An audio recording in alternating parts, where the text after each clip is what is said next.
শিয়াদের মোট জঘন্যতম আকীদা 60টি। কয়টি? এক নম্বরে আকীদায়ে ইমামত। ইমাম মানে মসজিদের ইমাম না, ওদের মাযহাবের, ওদের শিয়াদের ইমাম মাসুম। আমাদের দেশে অনেকের নাম মাসুম আছে না, তার মানে গুনাহ কথা নেই বা আল্লাহর। হ্যাঁ, তোমার নাম কি? মাসুম। আরে বেটা, তুল্লার কোন ডর আছে না, তোর নামেই যখন মাসুম, জ্যাম মনে করেন করবি। নাউজুবিল্লাহ, নাউজুবিল্লাহ, নাউজুবিল্লাহ। শিয়ারা ইমামকে মাসুম বানাইছে, সব গুনার লাইসেন্স দিয়ে দিছে। দেন গুনাহ করলেও মাসুম তো।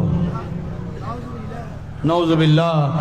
আহলে সুন্নাতের আকীদা হলো মাসুম শুধু আম্বিয়ায়ে কেরাম, মাসুম শুধু। আর শিয়াদের ইমামের মর্যাদা মুকাররব ফেরেশতা, মুরসাল পয়গম্বরের চেয়ে অনেক উপরে। জোরে নাউজুবিল্লাহ বলুন না।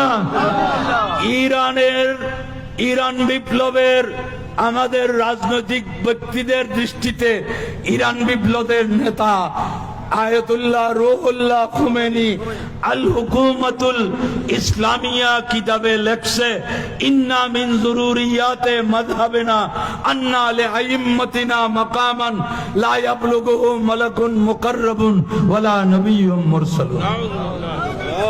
আমাদের শিয়াদের ইমামরা আল্লাহর কাছে এত উঁচু মর্যাদায়, যেখানে রাসূলুল্লাহ সৈয়দুল মুরসালিনের মতো মুরসাল পয়গম্বর, জিবরিলের মতো মুকাররব ফেরেশতা যেতে পারে না।